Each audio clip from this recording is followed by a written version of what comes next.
গ্রাম্য যোগাশ্রমে আপনাকে স্বাগতম। দ্বারকা, কৃষ্ণের হারিয়ে যাওয়া শহর। কখনো ভেবেছেন একদিন সকালে ঘুম থেকে উঠে দেখলেন আপনার গোটা শহরই জলের তলায়? এমনটাই ঘটেছিল হাজার হাজার বছর আগে কৃষ্ণের শহর দ্বারকায়। আজও কি সেই শহর কোথাও লুকিয়ে আছে?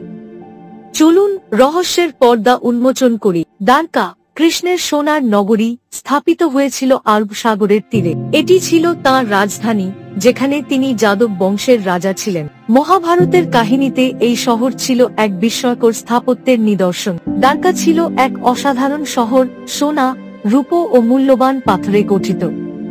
সেখানে ছিল সুবিশাল রাজপ্রাসাদ ও শত মন্দির। তবে এক ভয়ানক ভবিষ্যৎবাণী এই শহরের ভাগ্য বদলে দিয়েছে। কৃষ্ণ যখন কুরুক্ষেত্র যুদ্ধ শেষে দ্বারকায় ফিরে এলেন, শহর তখনও সমৃদ্ধশালী। কিন্তু একদিন শুরু হলো যাদব বংশের মধ্যে ভয়ঙ্কর অন্তর্কলহ। এই যুদ্ধই ডেকে আনল দ্বারকার ধ্বংস। যাদবরা নিজেদের মধ্যেই রক্তক্ষয়ী যুদ্ধ শুরু করল। শেষ পর্যন্ত কৃষ্ণের গোত্র ধ্বংস হয়ে গেল।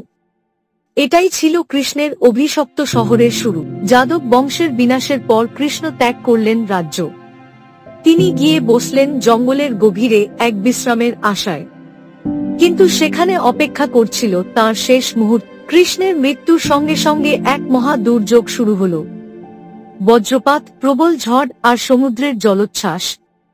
দ্বারকার পতন অবশ্যম্ভাবী হয়ে উঠল। সেই রাতেই সমুদ্র ধেয়ে এল শহরের দিকে। এক এক করে মন্দির, প্রাসাদ সব জলের নিচে হারিয়ে গেল। দ্বারকা অদৃশ্য হয়ে গেল সাগরের অতলে। কিন্তু রহস্য এখানেই শেষ নয়। কয়েক দশক আগে বিজ্ঞানীরা সমুদ্রের নিচে কিছু আবিষ্কার করেন। দ্বারকার অস্তিত্ব কি সত্যিই প্রমাণিত? ডুবুরি ও গবেষকরা জলের নিচে এক শহরের ধ্বংসাবশেষ খুঁজে পান। প্রাচীন স্তম্ভ, মন্দির ও রাস্তার চিহ্ন। একই কৃষ্ণের সেই হারানো দ্বারকা? বিজ্ঞানীরা বলছেন এটি ৯,০০০ বছর আগের এক শহর। কৃষ্ণের দ্বারকা সত্যিই ছিল কিনা তা নিয়ে গবেষণা চলছে।